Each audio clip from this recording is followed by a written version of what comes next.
oublié de raconter la fin de l'histoire de hier. Kamamori, est-ce que tu peux prendre le relais avec la pizza?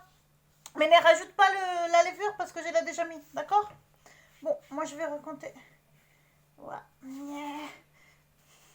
Merci.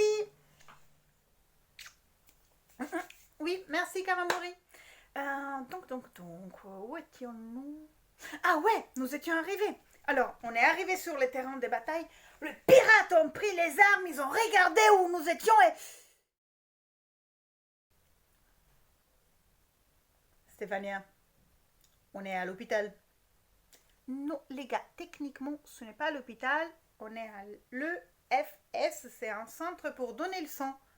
Ben, je vous avais prévenu, hein. Je vous avais bien dit qu'il y aura eu des effusions de sang. Non mais Stéphania, on est des pirates. Quand un pirate dit qu'il faut verser le sang, il part du sang des ennemis. Il ne parle pas de son propre sang à lui-même. Franchement, on n'a rien à faire là. Chicos, regardez-moi bien. Vous m'aviez dit que vous étiez prêts à tout.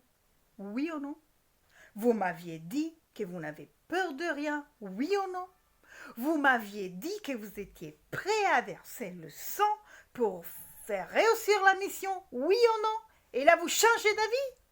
C'est du n'importe quoi. Non, mais on ne change pas d'avis.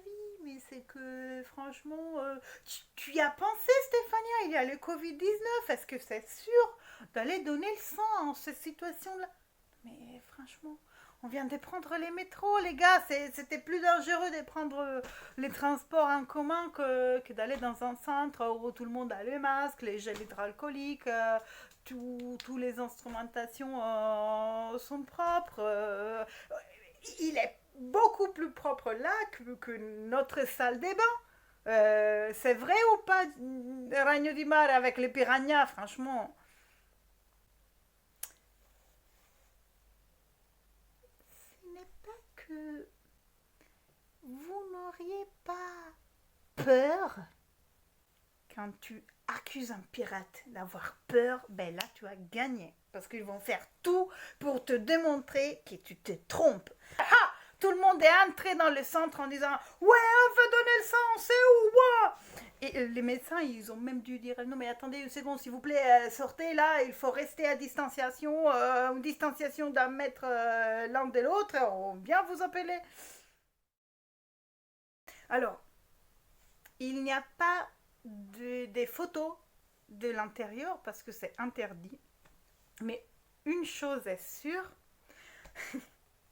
ce qui est sûr est qu'aucun médecin du centre de donation du sang de l'hôpital Saint-Louis va s'oublier très vite des pirates. Giro Battle est resté tellement longtemps dans la salle d'attente. Ce n'est pas qu'il avait peur, c'est qu'il a dû remplir les formulaires 1, 2, 3, 4 fois parce qu'il n'y arrivait pas. Alors, Giro Battle, il est tout précis. Alors, il remplit toutes les questions. Il arrive à la 4e page du formulaire et chaque fois, il avait fait une erreur. Il était obligé de reprendre notre formulaire et reprendre tout à nouveau.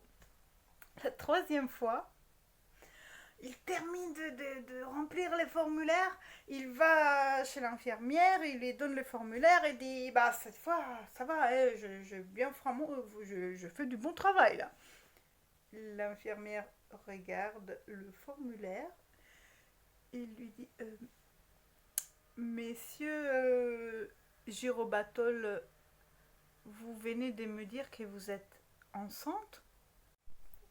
Kamamori, par contre, je suis sûre qu'il va retourner donner le sang très vite. Il était enthousiaste. Il entre dans le centre et il y a un infirmier qui arrive et dit messieurs, je vous rappelle, ça serait bien de manger quelque chose avant de donner le sang et ça serait bien de manger quelque chose après. Surtout, n'allez pas donner si vous n'avez rien grignoté, monsieur. Waouh! Alors Kamamuri entre dans une salle où il y avait tout plein de petites choses à manger. Il y avait des pains au chocolat, des choquettes, des tartines, des choses sucrées, des choses salées, des jus de fruits. Kamamori, c'était waouh. Il avait l'impression d'être dans un parc de divertissement. Oh, par contre, Ragno di Mare, Ragno di Mare, il a été un peu déçu. Ce n'est pas qu'il avait peur. Le problème est que pendant la donation, à un moment, il y avait un médecin qui lui dit: Monsieur, est-ce que vous voulez boire quelque chose? Parce que c'est important d'être hydraté pendant la donation du sang. Alors, Ragno di Mare prend sa bouteille de rhum et il commence, il enlève le bouchon et les médecins voient ça et il attrape la bouteille de rhum et il renverse le rhum par terre en disant: mais messieurs, mais vous ne pouvez pas boire de l'alcool pendant que vous êtes en train de donner le sang. Et il remplit la bouteille d'eau. Quand Ragno di Mare a vu son précieux rhum renversé par terre,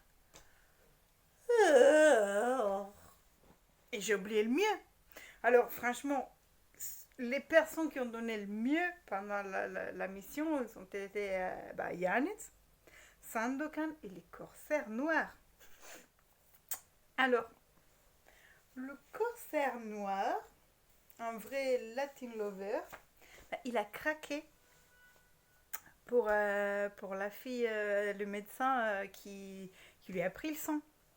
Alors, il a joué un peu, il la regarde et lui dit: oh mais docteur, moi j'ai très peur des aiguilles, vous ne pourriez pas me prendre la main? Et elle le fait, et il prend la main, il se regarde les yeux dans les yeux tout le temps de la donation, ou presque, parce qu'à un moment, elle regarde mieux, elle dit: mais monsieur, vous avez peur des aiguilles, mais vous avez une épée là. Les corsaires noirs a regardé l'épée, a regardé le médecin et il lui a dit: oh mon Dieu, une épée, quelle horreur, aidez-moi. Et il s'est plongé dans les bras de la fille. Le pire est que je crois que ça a marché parce que quand on est sorti, le médecin lui avait donné son numéro. Sandokan, par contre, il était bien décidé à faire comprendre aux Français que le tigre du Mont Prachem n'a peur de rien. Il est arrivé et il voulait à tout prix enlever directement son sang avec son poignard rituel. Et les médecins étaient là: ben non, messieurs, vous ne pouvez pas. Non, ce n'est pas prévu. Ce n'est pas prévu par la procédure. On ne peut pas vous permettre de nous donner les sangs après l'avoir enlevé avec un poignard rituel, franchement. Après, pour essayer de le consoler, de ne pas lui dire que ce n'était pas possible, ils lui ont quand même permis de se poignarder les doigts pour faire le test de l'anémie. Mais bof, c'est déjà quelque chose. Ah oui, à propos de test, Vince Stiller n'a pas pu donner le sang. Parce que ils lui ont fait le test au préalable et ils lui ont dit: ben non, mais je suis désolée, mais vous avez un peu d'anémie là. Et Vince Stiller est devenu hyper fâché, il a dit: mais forcément que je souffre d'anémie, Carmo vole toujours mon repas, zut. Bon. Et puis,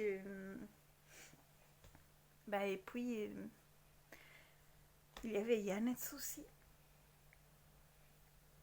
Je crois que je n'ai jamais vu Yannis si fâché contre moi. Non, rien à voir. Il n'avait pas peur, ce n'était pas un problème par rapport à la donation. Il a été le premier à entrer dans le centre, il a rempli le formulaire, il allait faire la donation. Le problème est arrivé après.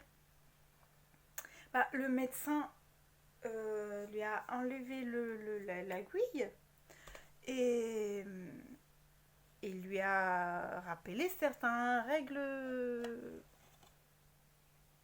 général. Alors il lui a dit, bah, messieurs, on vous remercie pour la donation. Rappelez-vous que vous ne pouvez pas faire du sport pendant une journée. Ça serait bien de ne pas prendre des poids trop lourds pendant quelques heures, de ne pas boire pendant quelques heures et de ne pas fumer pendant quelques heures. Yannette, qui était déjà en train de s'allumer une cigarette, est devenue complètement gris. Qu'est-ce que ça signifie que je ne peux pas fumer? Personne m'a dit que je ne pouvais pas fumer. Pourquoi je ne peux pas fumer? Pourquoi personne ne m'a dit que c'était une mission si dangereuse que ça? Pourquoi personne... Et le médecin disait, mais monsieur, attendez, c'est quelques heures, je ne vois pas de problème. Sandokan, qui avait bien compris que c'était un gros problème, a dit à Yannette, mais non, mais prends mes racines de réglisse, au moins tu peux manger quelque chose. Mais Yannette a pris la réglisse et elle a commencé à jeter contre les bâtons de réglisse en criant, Stéphania! Et moi, j'ai commencé à courir. Et derrière moi, il y avait Yannette qui criait Stéphania et qui me jetait les bâtons de réglisse. On a remonté tous les 7 étages. Wow, heureusement que je ne devais pas faire du sport. Je n'ai jamais couru autant dans ma vie. On est arrivé jusque dans l'appart. Et...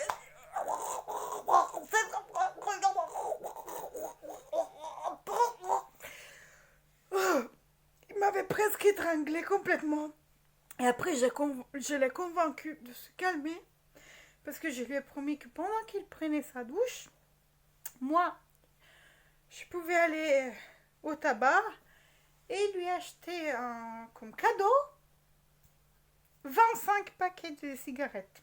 Alors ça l'a calmé un tout petit peu. Mais il s'est quand même vengé parce qu'il a pris sa douche et il a utilisé toute l'eau chaude.